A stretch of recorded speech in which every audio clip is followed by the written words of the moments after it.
mas a gente não coloca a nossa mente para pensar o quanto isso é uma realidade e não somente uma expressão.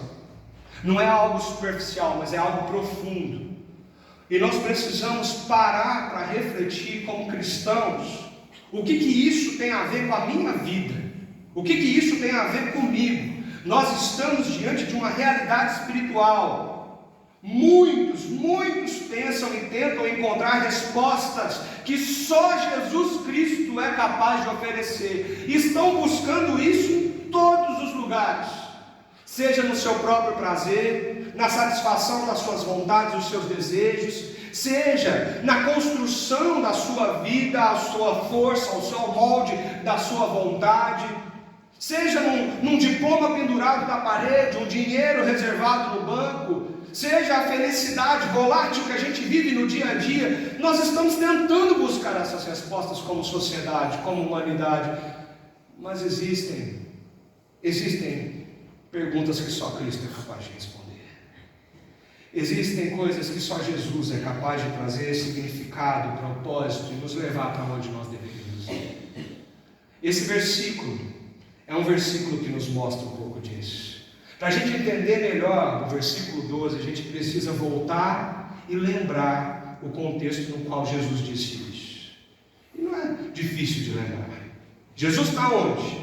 Na festa dos tabernáculos, uma das principais festas dos judeus. Todo mundo em Jerusalém, caminhando para o fim da festa. Essa festa tinha pelo menos, símbolos muito fortes e muito importantes.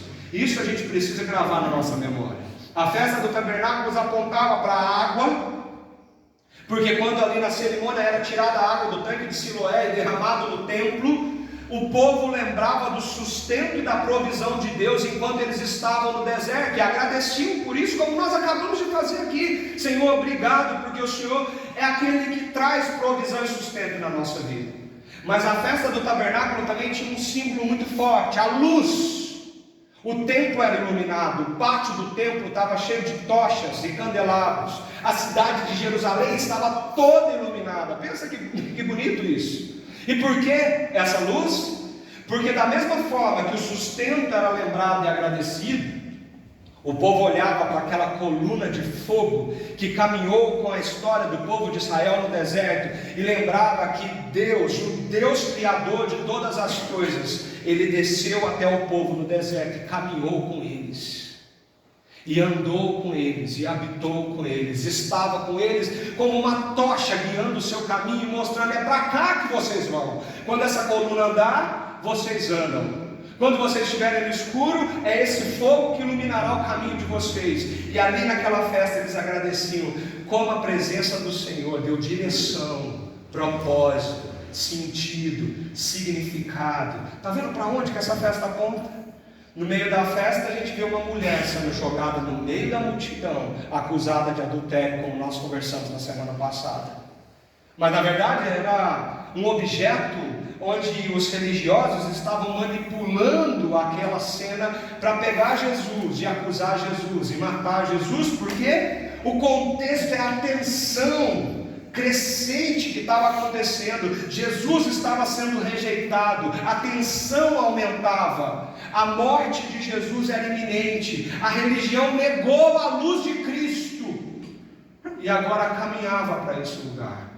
É nesse contexto que Jesus se levanta e diz: eu sou a luz do mundo.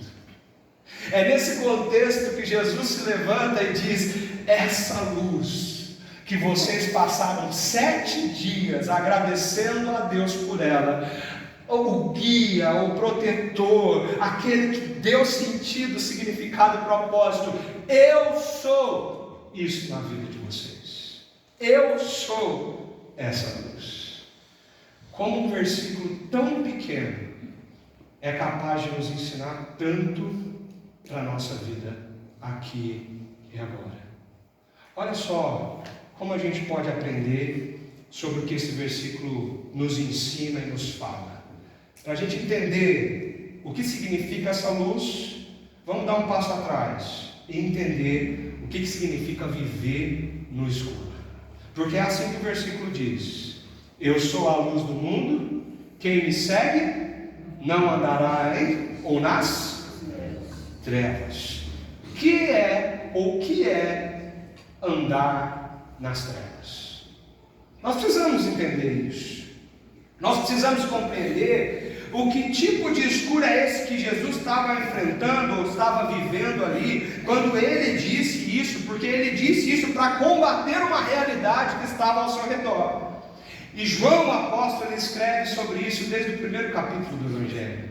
Quando nós olhamos para João capítulo 1, nós vemos a revelação do Logos, da palavra que se fez carne e habitou entre nós, e está escrito assim no versículo 5: a luz brilha na escuridão, e a escuridão nunca conseguiu apagá-la. Jesus chegou, o Verbo se fez carne e habitou entre nós, e vimos a sua glória como do unigênito do Pai. A luz brilhou na escuridão. João está dizendo, este livro, a história do Evangelho, é sobre uma coisa muito importante. A luz do Senhor brilhou sobre a nossa vida. Estávamos em densas trevas, mas ele brilhou, e não existe nada capaz de ofuscar a luz do Criador. É João que diz no versículo 10: veio ao mundo que ele criou, mas o mundo não o reconheceu. Veio a seu próprio povo, e eles o rejeitaram. A palavra rejeitar e a palavra apagar aqui, elas são muito próximas no original. É como se a gente entendesse João mostrando que a luz tão prometida em Isaías, tão prometida nos profetas menores, tão prometida desde o Pentateuco, essa luz se concretizou e chegou em Jesus Cristo. E quando ela chega, existe uma força contrária a ela, existe algo tentando resisti-la, existe algo tentando fazer o oposto do que ela se propõe a fazer. E é por isso que Cristo, quando se revela como a luz do mundo, ele diz: quem me segue não vai continuar andando na escuridão, porque andar na escuridão é se opor ao brilho da luz do Senhor. Andar na escuridão é viver contrário a tudo que ele veio fazer aqui. Andar na escuridão é entender o que João está dizendo aqui. A condenação se baseia nisso, capítulo 3. A luz de Deus veio ao mundo, mas as pessoas amaram mais a escuridão do que a luz, porque os seus atos eram maus. Quem pratica o mal odeia a luz e não se aproxima dela, pois teme que seus pecados sejam expostos. Andar na escuridão, isso extrapola o somente pensar, o estar perdido nos conceitos.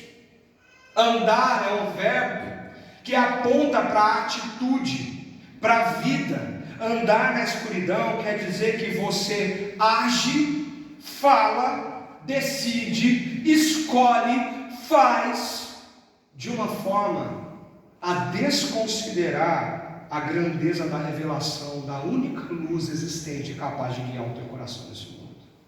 Isso é andar na escuridão. Você pode até saber que essa luz existe, mas se você sai daquela porta e isso não vai para as suas atitudes, para as suas palavras, se isso não vai para o teu lar, para o teu trabalho, para o teu convívio, para os teus relacionamentos, meu querido, você pode até se chamar cristão, mas você está andando na escuridão. Porque andar na escuridão é quando você não dá passos em direção à verdadeira luz. É interessante perceber que Jesus diz: minha luz brilhará para vocês só mais um pouco. Andem na luz enquanto podem, para que a escuridão não os pegue de surpresa. Esse tema luz, escuridão, ele tá permeando o Evangelho de João. Está percebendo isso? Por que eu fui saltando de versículo em versículo aqui? Para a gente perceber que desde o começo desse Evangelho, esse tema já estava aqui. Ele não é novidade. Ele foi sendo revelado progressivamente. Nós estamos perdidos, cegos, tateando, tentando achar o nosso propósito, mas só existe um jeito de chegar a essas respostas, e é em Jesus Cristo. E a gente tem que parar de pensar que isso é só pensamento, que isso é só coisinha de religião, que isso é coisa da igreja, coisa dos crentes, é coisa de pensar só, só está aqui, porque a Bíblia mostra que quando nós entendemos quem é Jesus, nós entendemos que a nossa vida é uma vida prática do cristianismo. Tanto é que o próprio João diz assim: portanto, preste atenção, irmão, se afirmamos que temos comunhão com Ele, com Deus, mas vivemos na escuridão, mentimos e não praticamos a verdade. Mas se vivemos na luz, como Deus está na luz, nós temos comunhão uns com os outros, e o sangue de Jesus, seu Filho, nos purifica de todo pecado. Andar na escuridão é quando você olha para uma realidade dessa e você diz que é crente, que é cristão, que você crê em Cristo, que você segue a sua religião, mas você odeia o teu irmão. Não faz sentido. Você diz que ama a Deus, mas odeia o outro. E aí o próprio apóstolo João diz: se alguém afirma, estou na luz, mas odeia seu irmão, ainda está na escuridão. Quem ama seu irmão permanece na luz e não leva outros a tropeçar. Mas quem odeia seu irmão ainda está na escuridão e anda na escuridão. Não sabe para onde vai, pois a escuridão cegou a sua vida. Percebe como o cristianismo é prático, gente? Nós não estamos falando de conceitos. Nós não estamos falando de meros pensamentos. Nós estamos falando do que a gente faz quando a gente sai daquela porta. Nós estamos falando do que a gente vive na segunda, na terça, na quarta, na quinta, quando os perrengues da vida vai pegar a gente lá em casa. Quando você tem vontade de enforcar um. Quando você está até aqui, até a tampa, como diz lá em Minas.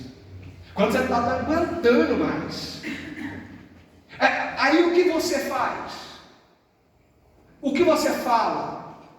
Eu disse semana passada, a gente tem uma mania besta de falar assim: estou com ranço de tal pessoa, não estou suportando ela mais, não aguento ouvir a voz dela, não aguento olhar para a cara dela. Meu irmão, olha para esse versículo aqui. De o que adianta você falar que você é o bonzão, que ama a Deus, que quer vir na igreja e viver o bom de Deus para a sua vida, se você não consegue olhar na cara de um ser humano e amar como Deus amou? Na verdade você pensa que está na luz, mas você está vivendo na escuridão, e é por isso que você está tão perdido, por isso que você está tão confuso, por isso que a sua vida perdeu sentido, você está sem propósito. Sabe por quê? Porque a luz de Cristo está brilhando diante de você, mas você está escolhendo fechar os olhos e continuar cego. Andar na escuridão é não saber para onde vai. Andar na escuridão é não entender qual é o rumo da sua vida. Andar na escuridão é rejeitar a Jesus Cristo, amar o pecado, praticar o mal, andar perdido, fugir da comunhão, odiar o irmão. Isso e muito mais. Andar na escuridão são os passos que nós estamos dando dentro do nosso próprio coração, sem perceber para onde nós estamos indo. Meu querido e minha querida, andar na escuridão é viver na mentira e na hipocrisia.